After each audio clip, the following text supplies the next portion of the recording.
Hi, ഈ board കണ്ടില്ല നിങ്ങൾ? നമ്മുടെ ചിറയിൽചുങ്കം സ്കൂളിലെ ചരിത്ര നിമിഷം 3,90,00,000 രൂപയൊക്കെ ചെലവഴിച്ച് നല്ലൊരു അടിപൊളി ബിൽഡിങ് കഴിഞ്ഞ ആഗസ്റ്റ് ഉദ്ഘാടനം നമ്മുടെ ബഹുമാനപ്പെട്ട വിദ്യാഭ്യാസ വകുപ്പ് മന്ത്രി ഉദ്ഘാടനം നിർവഹിച്ച ഒരു ഫ്ലക്സ് ബോർഡാണ് ഈ കാണുന്നത്. അപ്പോൾ ഇതിന്റെ ബാക്കിൽ കാണുന്ന ഇതാണ് ആ സ്കൂള്.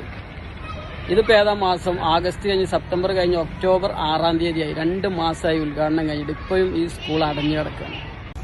ഒക്ടോബർ 6, 2 മാസം മുന്നേ ഉദ്ഘാടനം കഴിഞ്ഞ സ്കൂളിന്റെ അവസ്ഥയാണ്, ബിൽഡിങ്ങിന്റെ അവസ്ഥയാണ്. ഇപ്പോഴും അടഞ്ഞു കിടക്കുകയാണ് ക്ലാസ് റൂമുകളൊക്കെ. ചുരുക്കി പറഞ്ഞാൽ ഇവിടെ കുട്ടികളെ കയറ്റിയിട്ടുമില്ല, ഈ സ്കൂളിന്റെ പ്രവർത്തനം ആരംഭിച്ചിട്ടുമില്ല. കണ്ടോ, ഇവിടെ ഒരു ബിൽഡിംഗ് ഉണ്ടായിരുന്നു, അത് പൊളിച്ചു കളഞ്ഞു. ഈ സ്കൂൾ നിൽക്കുന്നിടത്തൊരു ബിൽഡിംഗ് ഉണ്ടായിരുന്നു, അതും പൊളിച്ചു കളഞ്ഞു. ഈ രണ്ട് കെട്ടിടത്തിലും പഠിച്ചിരുന്ന കുട്ടികൾ തൊട്ടപ്പുറത്തുള്ളത്, അതിന്റെ അപ്പുറത്തൊരു പള്ളി മദ്രസ കാണില്ലേ, അവിടെ ഉള്ളൊരു സ്കൂൾ മദ്രസിന്റെ ബിൽഡിങ്ങിലാണ് ഇപ്പോൾ പഠിച്ചുകൊണ്ടിരിക്കുന്നത്. ഉദ്ഘാടനം കഴിഞ്ഞ് 2 മാസമായിട്ടും ഈ ബിൽഡിങ്ങിൽ ഇപ്പോഴും കുട്ടികളെ കയറ്റി പഠിത്തം തുടങ്ങിയിട്ടില്ല. ഈ ഉദ്ഘാടനത്തിന്റെ 2 മാസം മുന്നേ തന്നെ ഇതിന്റെ വർക്കുകളൊക്കെ ഏകദേശം കഴിഞ്ഞിട്ടുണ്ട്. ഞാൻ അന്വേഷിച്ചപ്പോൾ എനിക്ക് അറിയാൻ പറ്റിയത് ഫിറ്റ്നസ് കിട്ടിയിട്ടില്ല എന്നാണ്. ഒരു സർക്കാർ സ്ഥാപനത്തിന്, ഒരു സർക്കാർ സ്കൂളിന് ഫിറ്റ്നസ് കിട്ടിയിട്ടില്ലെങ്കിൽ പിന്നെ ആർക്കും അതിന്റെ ഫിറ്റ്നസ് കിട്ടാം?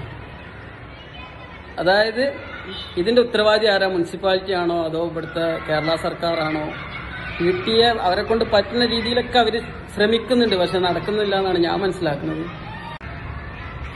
ഏതായാലും എത്രയും പെട്ടെന്ന് ഈ സ്കൂള്, ഈ ബിൽഡിങ് നമ്മുടെ കുട്ടികൾക്ക് പഠന ആവശ്യങ്ങൾക്ക് വേണ്ടി തുറന്നു കൊടുക്കാൻ വേണ്ടിയിട്ട് ഇതിന്റെ ഉത്തരവാദിത്തപ്പെട്ടവർ ശ്രമിക്കണം. കാരണം ഇതിനിങ്ങനെ അടച്ചിട്ടാൽ പറ്റില്ലല്ലോ. എത്ര കോടികൾ മുടക്കിയിട്ട് പണി കഴിപ്പിച്ച ഒരു ബിൽഡിംഗ് ഇങ്ങനെ അടച്ചിട്ടാണ് അതിന്റെ ഒരു മോശമുള്ളത്.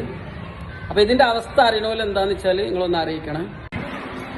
അപ്പം ഫിറ്റ്നസ് കിട്ടാത്തൊരു ബിൽഡിങ് എങ്ങനെ മന്ത്രി ഒന്ന് ഉദ്ഘാടനം ചെയ്യും? ഏതായാലും ഇതിന്റെ ദുരൂഹതകളൊക്കെ മാറ്റി ഇതിന്റെ പേപ്പർ വർക്കുകളൊക്കെ ഒന്ന് സ്പീഡാക്കിയിട്ട് നമ്മളെ മക്കൾക്കും വേണ്ടിയിട്ട് ഈ വിദ്യാലയം എത്ര പെട്ടെന്ന് തുറന്നു കൊടുക്കണം എന്നാണ് എന്റെ ആവശ്യം. ഇനി ഇതിനെന്തെങ്കിലും വേറെന്തെങ്കിലും നിയമവശങ്ങളോ മറ്റു പ്രശ്നങ്ങളോ ഉണ്ടെങ്കിൽ അറിയണമല്ലോ ഒന്ന് അറിയിക്കണമെന്നാണ് കേട്ടോ.